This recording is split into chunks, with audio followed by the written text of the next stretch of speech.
underdogs. They're the unlikely heroes, counted out, given no chance to win. But the playbook flips when God's involved. That's how shepherds take down giants. You see, when God steps in, the odds change.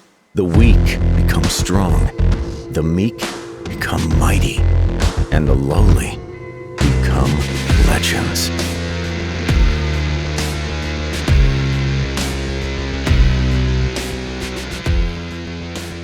Well, good morning, NorthPoint. Good to see you today. Hey, we had a couple of special people with us today. Actually, we probably have 400 or 500 special people with us today, but there's a extra special people that I want to mention today. So for many, many years, the Fluke family was a part of our church. David was one of our pastors here. He's now killing it out in Montana as a lead pastor, but his family is here, and I think they're in this service. So where are they? Like good Baptists sitting all the way in the back. You guys. All right, so there. You guys stand up. Just stand up. I know your kids would love, your boys just want to stand up and see everybody. So, dude, look at these manly men back there. No, we love you guys. We're grateful that you're here, cowboy hats and all from Montana. Probably belt buckles too and cowboy boots, so we should bring you up on stage. Okay, anyway. The other person that's here today, they were in first service, excuse me, is our new student ministries pastor.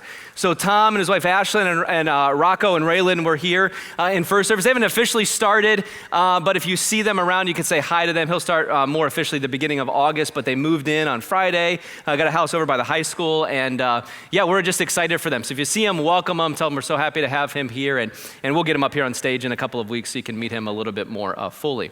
Well, Michelle, my wife's birthday is June 19th.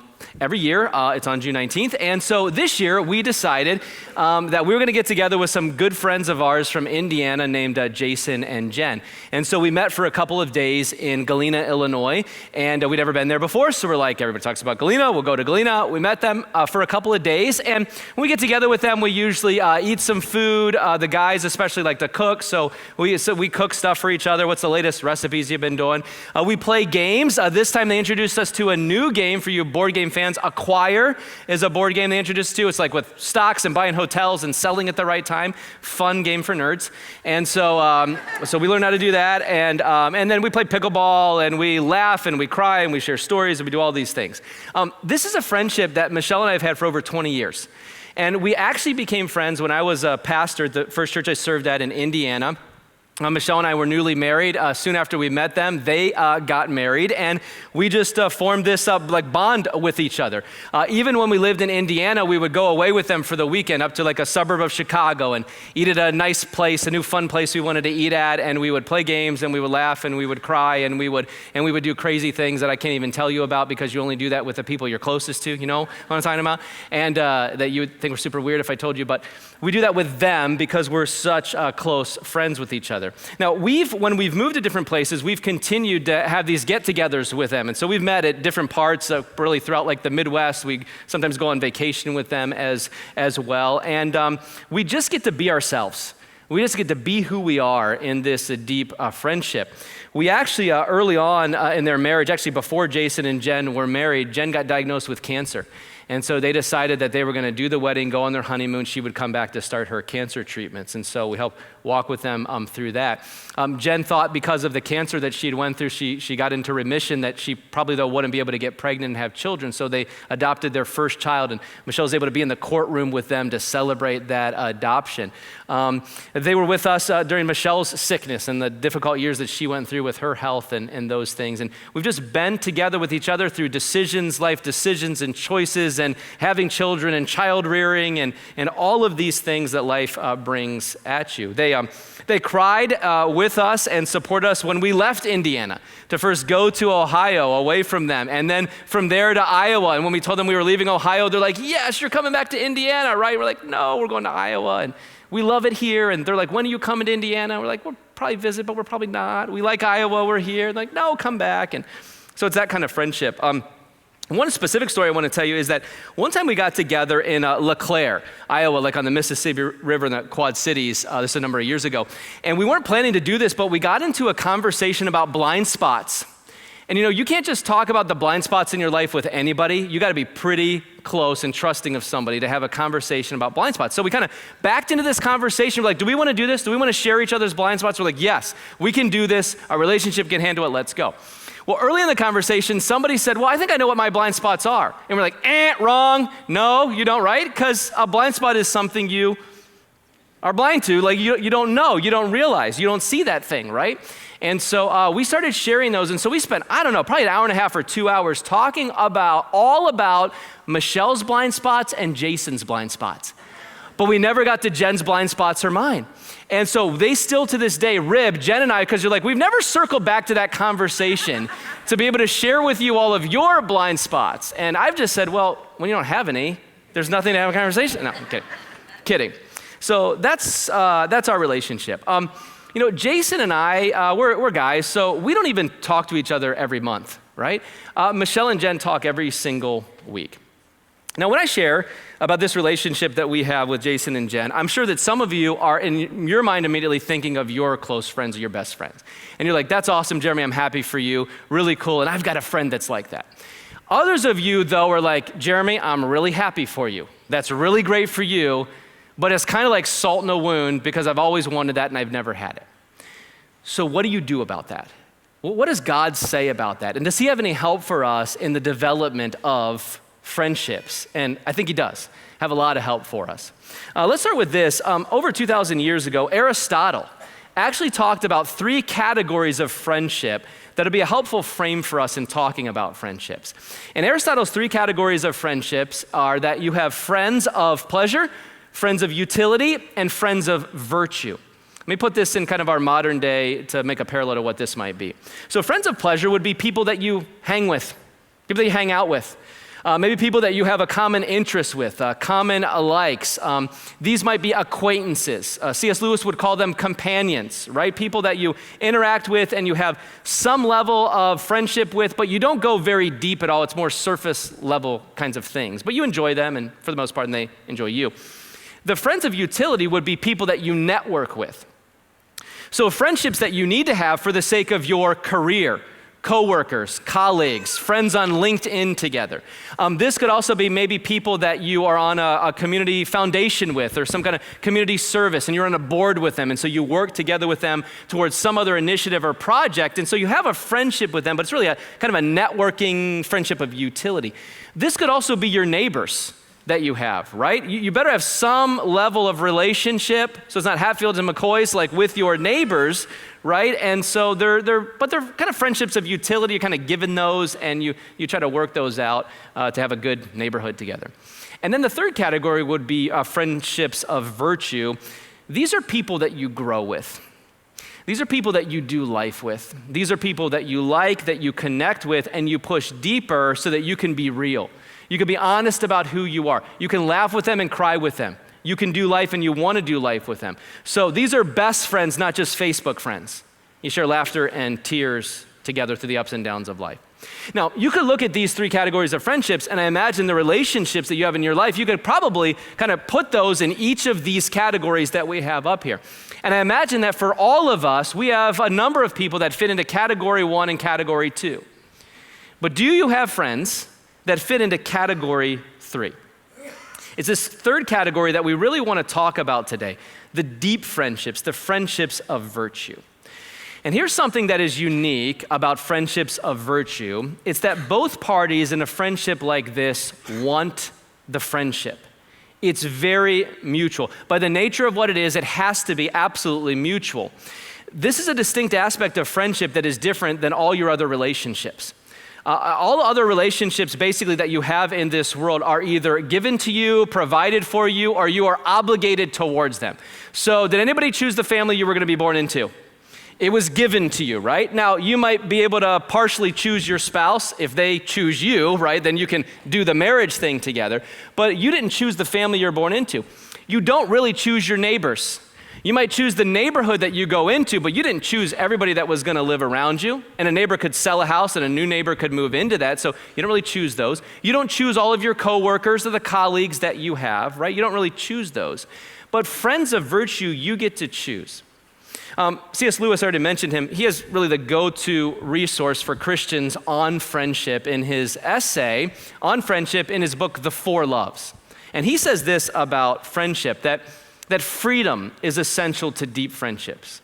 He says, I have no duty to be anyone's friend, and no man in the world has a duty to be mine. No claims, no shadow of necessity. Friendship is unnecessary. In other words, he's saying you don't have to have it. You're not forced into it. You're not obligated to friendship. In that sense, it's unnecessary. It's like philosophy. It's like art. It's like the universe itself, because God did not need, he didn't out of necessity create the world. He chose to create the world out of his own will. And so friendship has no survival value. The human race could repopulate, it could continue on. We could procreate and keep having humans without friendship, and in that sense, it has no survival value. Rather, it is one of those things which gives value to survival. It brings beauty to our lives. It brings goodness to our lives. It brings a depth to our lives. Now, this is so good for us to remember as we seek and pursue friendships, because it says this, I can't force friendships. I can't force myself on anybody else. And in the same way that I am free to choose friends, you are free to say, no thank you, Jeremy. I don't want to be your friend. I don't feel that the way that you feel that. I don't want to commit the way that you want to commit. Some of you have actually experienced this. Have you ever had somebody that got together with you and you're just kind of acquaintances, you don't know them very well, and like almost immediately they want to define the friendship, they want to define the I need a friend, will you be my best friend? That is a sure sign you will not be friends. At least very deep friends. One of the best ways to kill a friendship is to try to define the friendship, especially early on, right? Because you're like, that's a little too aggressive and that's weird. Like, I don't know you well enough yet. We need some time, like in a dating relationship. You can't force it, because freedom is an essential element of deep friendships. And yet, we must pursue friendships.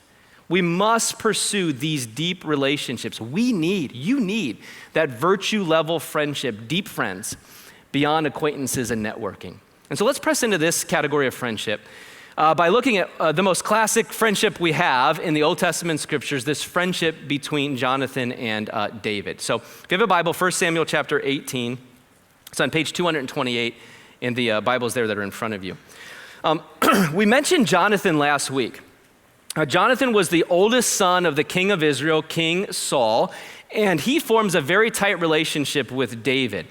David is this young guy that slayed the giant Goliath, and then after he slays Goliath and saves Israel, he's talking with Saul, and as he is talking with Saul the king, Jonathan sees something in David that immediately makes him say, I love that guy. I love that guy. I want to be connected with him. Now, certainly Jonathan and David had things in common. They had common interest. They were warriors. David had fought in battle and Jonathan had fought in a number of battles. Maybe they have courage. They have leadership skill. So there is a commonality between David and Jonathan. And this is often how friendships begin. I don't know if there's any friendships that begin without some level of commonality. And so you think about friends, even acquaintances that you have, and it might be like you both like Caitlin Clark, and you love following her, and you love talking about the first WNBA rookie to have a triple-double, and is she or is Angel Reese going to be the rookie of the year, and you love talking about her performances. Or you both like golf, or you both like to read books, or you both have kids that are at the same age, or you both like complaining about roundabouts that they keep putting up all over the suburbs, and you talk about that, and you send each other memes, and you laugh about that. Common interest. We can't discount that and the need for that and the value for that in forming friendships. I think this is why our deepest friendships are typically, not always, but are typically with people in a similar life stage as us. You're both in college. You're both learning how to navigate single adulthood and starting a career. You're both in the early stages of your marriage. You're both now starting to have children. You're now empty nesters. You're both retired. And you just connect because you have similar things to talk about, to discuss, similar challenges, and you're like in the thick of whatever the stage of life is, you're in that together. That's how most friendships start. And that's great. But since there is freedom in us to go deeper or not, we have to decide if we want to pursue it further. Or I could say that a little bit better. We get to decide if we want to try and pursue it a little bit further. Because again, the other person also gets to decide whether or not they want it. And in this way, deep friendships are not unlike dating relationships. I know for many of you, it's been a long time, maybe since you dated. And so if you can try to remember back, some of you are in the middle of it right now. And you know, when you're dating somebody and you have kind of this romantic relationship and you're trying to figure out, is she into me? Does she like me? Am I getting positive vibes that are going this way? Because I'm feeling pretty good about it, but I'm not sure. You know, in those moments, this is not a science. You don't have a textbook. You can't go read a blog article that's going to tell you whether or not she likes you or he likes you or not. You got to feel it out. There's an art form to it, right? And friendships are a bit like that when you're trying to discern, do we have a connection? Can we go deeper? Would they want to reciprocate? Can we try this and push it a little further and see what happens? It's an art form, friendship is. But it's an art form that takes effort. It takes intentionality, and it takes some pursuit. Most of us have experienced that spark of maybe a conversation with somebody as we get to know them a little bit more, and you think, oh, this might be a good friend. We're really connecting over this, and maybe this person would want to spend a little more time together. Maybe we could go a little deeper in our discussion. Maybe they would want to do this. And that's an exciting time, that this could be a little bit more than just an acquaintance. And so maybe Jonathan looks at David and he sees a young, courageous warrior like himself, and he's like, I want a friendship with him. That's how it starts. But you notice what Jonathan does and how deep it becomes. 1 Samuel chapter 18 and verse 1. After David had finished talking with Saul, Jonathan became one in spirit with David. What does that mean? We don't know. And it doesn't exactly explain what one in spirit with David means, and that's part of the mystery of it. But there's some way that Jonathan is like connected at a deep level towards David, and he wants to pursue this friendship. And he loved him as himself. From that day, Saul kept David with him and didn't let him return to his family. And Jonathan made a covenant with David because he loved him as himself. Jonathan took off the robe he was wearing, he gave it to David along with his tunic and even his sword, his bow, and his belt. There's three big things going on here that show us what deep friendship is all about. And the first thing we see in this deep friendship is love. It's love. Jonathan and David's friendship is going to be developed a lot more in chapters 19 through 23. And again, we're going to be told that Jonathan loved David as his own soul. He loved David as his own self. Now, you know this, but in our Western American culture, when it comes to love, we tend to focus on dating and sex and marriage. That's our focus, and that really, I would say, is our compulsion in Western cultures. You know that this is true because if you would go look at magazine article titles, blog article titles, advertisements, the kind of clickbait you're gonna see is 10 tips for great sex, how to improve your sex life, how to get him to want you, how to be someone that the other opposite sex can't resist, right? Those are the headlines you're gonna see. When is the last time you saw a headline article that said, how to love your friends better, right? How to develop deep, lasting friendships, right? We don't really care that much about friendships. We're into this other aspect of love, romantic love, sexual love. In fact, our culture is so sexual obsessed that a number of people read our modern culture back into the story of David and Jonathan, and they want to make them homosexual. That the love that they had for each other was an erotic kind of love that they had. But that reading imports something into the story that isn't there, and actually says a whole lot more about us than it does about David and Jonathan.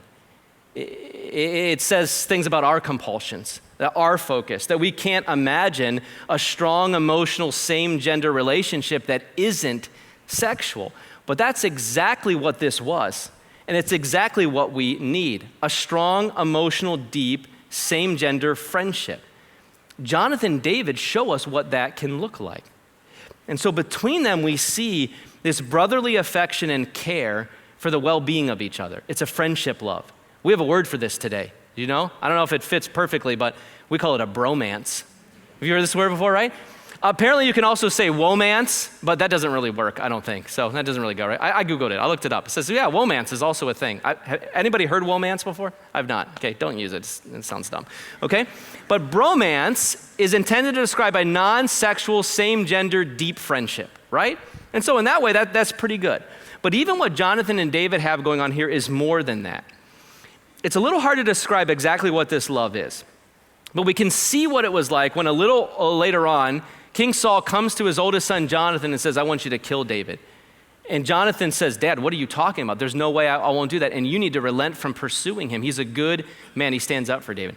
In chapter 20, Jonathan is protecting David from his father once again. And Saul, who has this spear throwing problem, actually gets so angry at his own son that he throws a spear trying to kill his own son because he was protecting David. That's the kind of love that Jonathan had for David. If the greatest expression of love is a willingness to sacrifice for someone else, as Jesus said, greater love has no one than this, than that you would lay down your life for your friend. That's exactly what Jonathan does for David. And so his love isn't just a feeling towards David. It's not just common interest with David. That certainly is a part of it, but it is a love that leads him to commitment. That's verse 3, and the second thing we see about genuine friendships. Jonathan, verse 3, made a covenant with David because he loved him as himself. A covenant commitment. So these guys are best friends. They bought matching lockets with each other's picture in them, and when they got together, they took each halves of the heart and they put them together, and a Disney song played in the background, all right? Now it was more than that. Jonathan's love for David leads him to make a covenant commitment with David.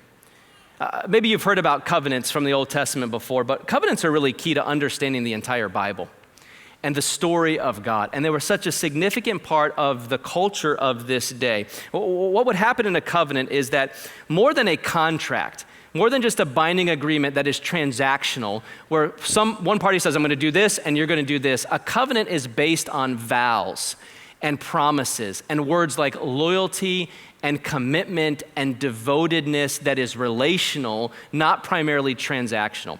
So there were like political covenants that would be made. Marriage, obviously in our day, is a covenant and was back then. But there were also like friendship covenants like what is happening here. In fact, sometimes these were so serious that you've maybe heard the term, they would cut a covenant. And what cutting a covenant had to do was this very physical and also symbolic process where they would, sounds grotesque to us, but they would sacrifice animals, they would cut them up into pieces, and they would put them on two sides and make an aisle down the middle. And to ratify the covenant, they would walk like hand in hand through the two animals on each side that were dead, saying, if I violate my commitment in this covenant, these vows I am making to you, may I become like these dead animals. It's that serious. I am that serious about my loyalty and my commitment to you. That's what Jonathan is promising to David, loyalty, commitment, and I am dead serious about it.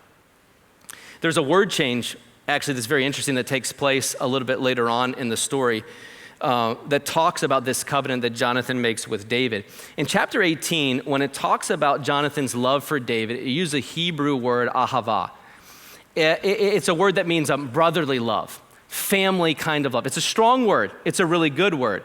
In the New Testament, it would be roughly equivalent to the Greek word phileo, like as in brotherly love, like as in Philadelphia, the city of supposedly brotherly love. I'm not sure about Eagles fans. They're not super brotherly loving.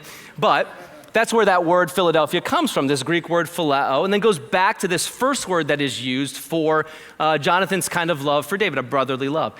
As their relationship develops later on, that Hebrew word changes from ahava to another Hebrew word, hesed. And hesed means God's covenant, loyalty, and faithful commitment to his people. In the New Testament, that word is equivalent to agape love. The kind of love as in John 3:16, for God so loved the world that he gave his only son. It's the kind of love that God expresses to his people to send his son down to this earth to be sacrificed on the cross so that we can have a relationship with the God who created us. That's the kind of love that is described in Jonathan's love for David, from brotherly love to God's kind of love for David. And so Jonathan is saying, David, I'm willing to put in the time and the energy and the sacrifice and the commitment through the good and bad to be your friend. Now, we don't exactly have something like what's going on here in our culture today. We're also not living in a monarchy. None of us are next in line to be the king of the land. So there's some differences between what's happening here in our day. And we don't have covenants quite like they had back in this day. Our friendships, they sort of, it seems like happen or they don't. We're busy and we have a lot going on and we've got a lot of other relationships to give attention to. And so if they happen, they do, and if they don't, they don't. And I kind of want it to happen, but I don't know if I want it that bad because I don't know if I'm willing to commit to it. It seems like In our day, there's not a lot of pressure in that, or purpose rather, and intentionality. But I've wondered, reading this, what if we had something that was more formal? What if we had something like a covenant? What if we had something like this? What if after today you find your best friend, you go out, you find some stray cats? And I'm kidding. Too much? It's too much? I don't know, too much. Okay. My point is that maybe as the Beckleys are about to leave, you guys are just about to walk out because of the cats. My point is this, is that maybe we need some more intentionality.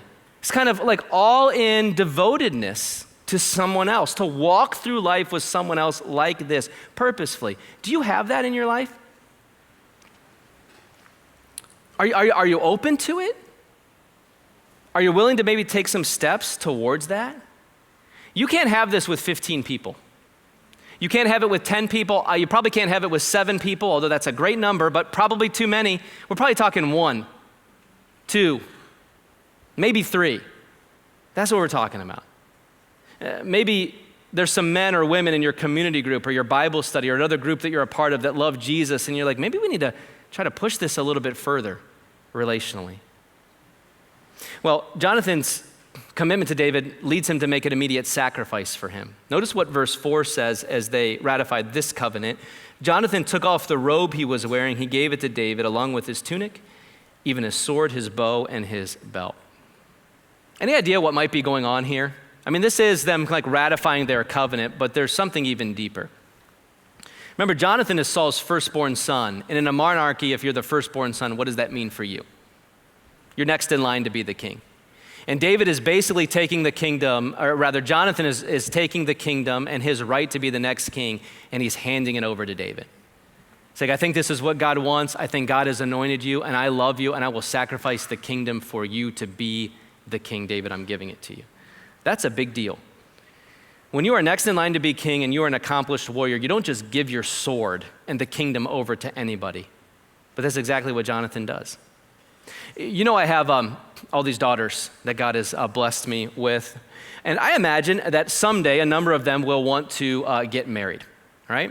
Maybe not all of them, but I think some of them will want to do that. And if they find a quality guy that loves Jesus and loves them and is committed to a long-term dating relationship, I don't know, let's just throw out a number, 10 to 15 years of dating or so, I don't know, and he comes to the house one time after he's formed a relationship with us, and he says, I do love God. I love Jesus. I love your daughter, and I have a job and a means to provide for the family, and we got a plan for that. Michelle and I will be more than happy, and we will rejoice, and we will celebrate, and we will give our blessing, and we will be so happy for that union to come together.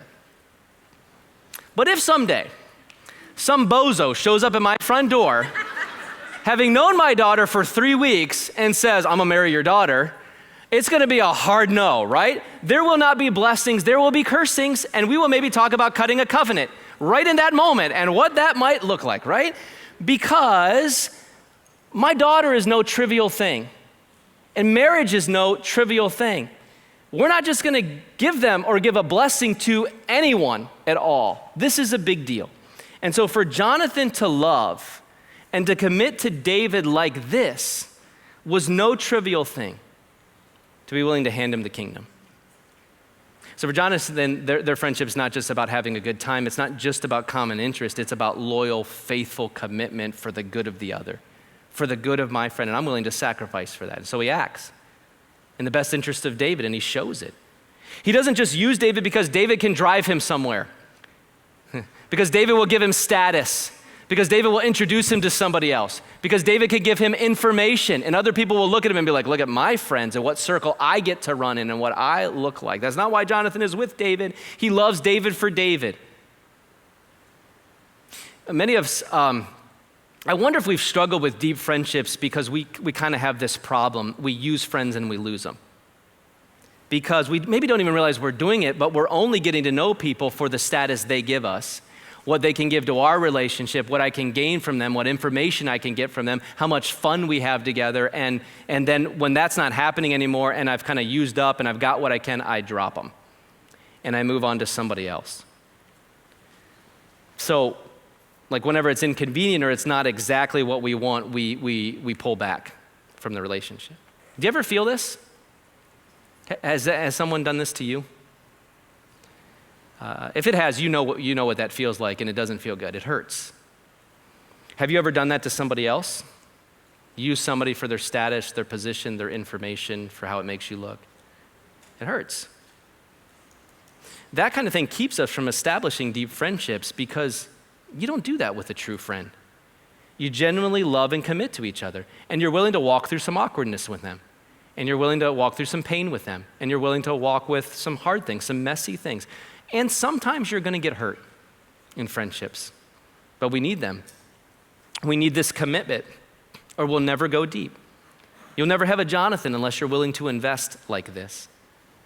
Jonathan's commitment to David leads him to sacrifice for David, but it also leads to something else a little bit later on in the story. We fast forward the story a little bit, their relationship has developed further, and David is now on the run from King Saul as King Saul pursues him to try to kill him. Jonathan finds out where David is, and he goes to David, and this is the conversation they have in chapter 23. Flip over a couple of pages of chapter 23 and verse 15. While David was at Horesh in the desert of Ziph, he learned that Saul had come out to take his life. Saul's son Jonathan went to David at Horesh and helped him find strength in God. He encouraged David. "Don't be afraid," he said. "My father Saul will not lay a hand on you. You will be king over Israel, and I will be second to you. Even my father Saul knows this." And so the two of them made or renewed their covenant before the Lord. Then Jonathan went home, and David remained at Horesh. There's a third big element of friendship. It's encouragement. It's a love, commitment, and encouragement. Do you ever have that person that says just the right thing at the right time? You're like, no, I have people that say the wrong thing at the wrong time. But sometimes, do you have somebody that says the right thing at the right time? Or they're just there for you, they just know you and they know when to show up? Do you know so much of friendship is presence? Like maybe gifts, yeah, but presence, like being with someone, just being there. Sometimes not even saying anything, but just being, I'm here for you. I'm here for you. I don't have to say a lot of things. I don't have to dish out a lot of advice. I'm here for you. And then sometimes it is advice. It is saying the right thing. You notice what Jonathan comes to David with. He comes with a reminder of God's promises to David. This is what God promised you, and God is with you, and I'm with you too, and I support you in this, and believe and trust what God has said to you. Keep up hope in God.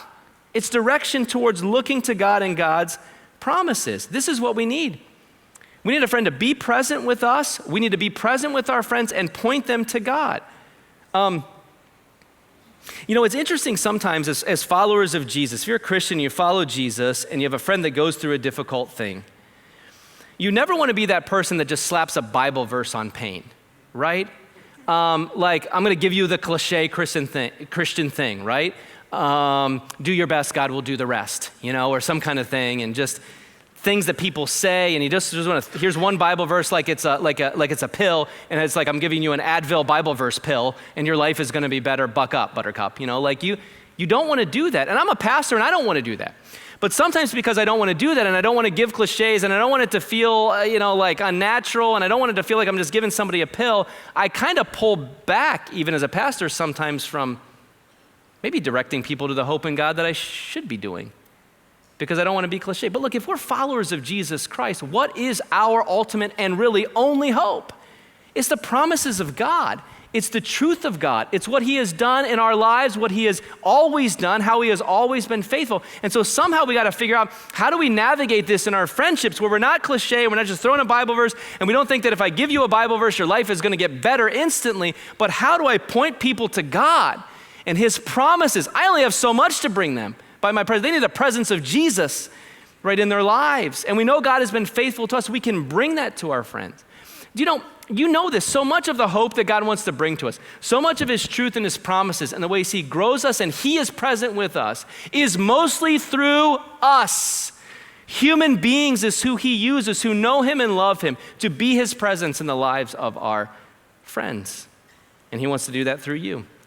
That's what Jonathan is doing for David here. He's pointing him to God. And that's what you need. A few friends to direct you towards God and you to direct your friends towards God. So with your friends, laugh together, have fun together. Do crazy legal things together and with each other, right? I mean, golf together, shop together, talk about the roundabouts together, eat together, go out to meals together, but always remember, God has put you together to point each other to him. And that's where your hope lies. So maybe think of it this way. Are all the relationships that you have surface level relationships? Are they just like, hey, how are you doing? I'm doing good. How are you doing? Good. We're doing fine. How's the kids? Kids are good. Doing anything this summer? Going on vacation? Yeah, we're going to Colorado. We're going up to Minnesota. We're going, yeah, we're doing, oh, that's good. What are you doing? Yeah, we're doing this. Yeah, good. Okay, good to see you. Bye.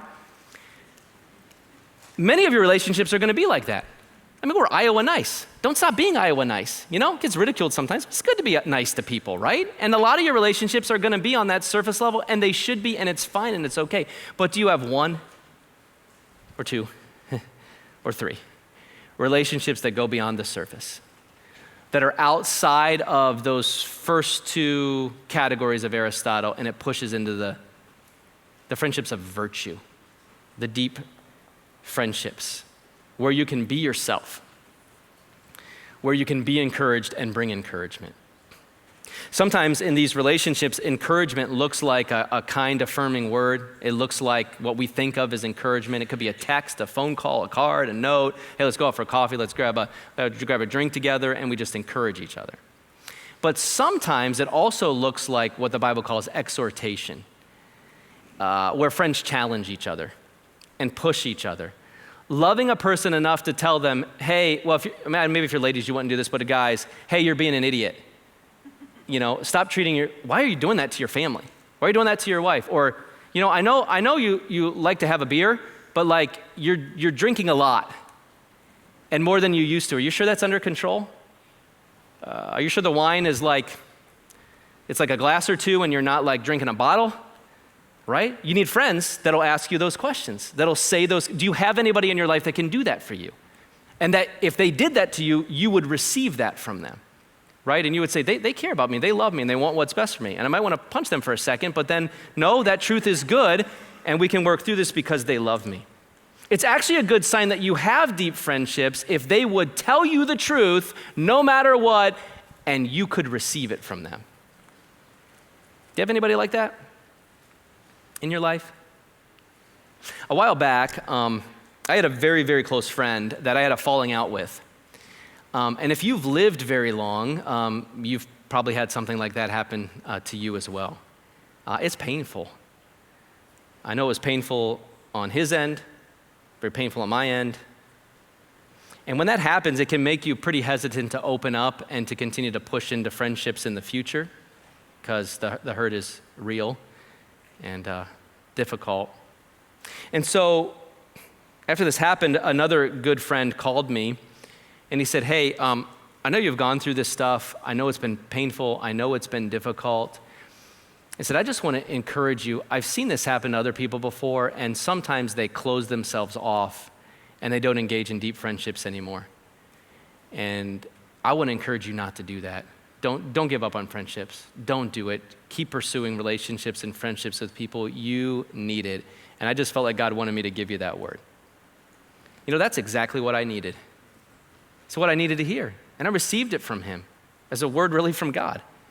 I needed that, but not just from anybody.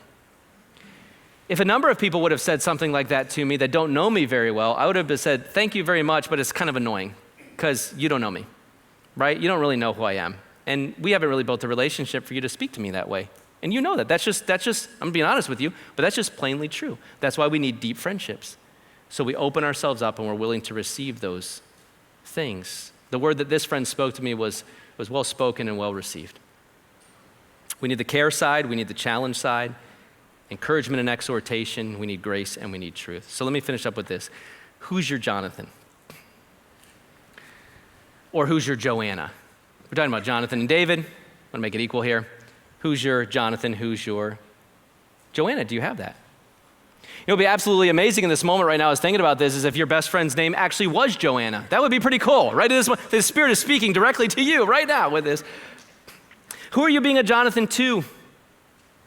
Someone you can love, commit to, and encourage beyond a surface relationship. It's worth the pursuit. And actually, contrary a little bit to C.S. Lewis, I would disagree slightly. Friendship is necessary. It is not unnecessary at all. We may have freedom to choose our friends or not, but to really live, we need them. They are essential. But don't take my word for it. You could take it from Jesus. Did you know that Jesus never commanded you or I, he never commanded his followers to get married, to have children, to have sex? He never said any of those relationships are absolutely essential for you. He never commanded us to do any of those relationships. Those are good, those are beautiful, those are designed by God in his right place, and God blesses them and celebrates them. They are very good. But we never have a command to enter into any of those relationships. But you know the command we do have from Jesus? We do have this one in John chapter 13. He said, "A new command I give you," and here's my command: love one another. As I have loved you, so you must love one another. Who is he talking to? His friends. At this point, the 11, Judas was gone now, the 11 that he was the closest with in this life, and Peter, James, and John, his inner circle, his deepest friendships there, he's saying to friends, because in just a moment, he's gonna say, "No longer do I call you servants, I call you friends." He uses that word. And he says to these friends, here's my command: you must love one another. Friendship is essential. It is absolutely necessary to our flourishing as human beings under the kingdom of God. And so if that's Jesus' command, we know that's what he wants for us. And know what Jesus commands and what he wants for us, he wants to help ensure that that will happen and take place in our lives as we look to him. That he will enable us to love, to commit, to encourage as he has loved, committed to us, and encouraged us. So would you make a commitment today to process this with God? You thought I was going to say make a commitment to make some deep friendships, but I would just like to ask you to talk to God about this, because every situation's a little bit different. And so you need to come before God and say, "God, where am I at with this? Do I need to press into this further? Is there someone that has maybe kind of been pursuing me and I've just put them off, and maybe I should take a step towards that and try that out and see if you might do something there? Is it time for me to go from just attending a large church service to getting into a group or a Bible study and to see if maybe that might be a place where I could build into other people's lives and I could maybe develop some deeper friendships?" Because, this is awesome, and I'm glad you're all here, and we really believe in what we're doing here, but you're never gonna create deep friendships here. It's just not gonna happen on a Sunday morning. You've got to get smaller, right? And some potential opportunities with people that you could have coffee with, you could go golfing with, you could meet with for a meal, you could have over to your house, and you could try to form that relationship a little bit further. What is it for you? Have you lost touch with somebody and kind of let a friendship kind of die out? We didn't maybe see if they would be willing to revive that friendship and push deeper into that relationship. I'm not sure what it might be for you, but would you talk to God about that? Maybe for some of you today, you're just in this category of, "Jeremy, I'm listening to you and I'm like, thank you, God, for this friend you put in my life." And if that's the case, you can just have some prayers of gratitude for God, for what he has given you in your life. And maybe you could translate that to tell your friend, to push that relationship even deeper and say, "You know what, we talked about this today. I'm so grateful for you. Thank you for the friendship that we have."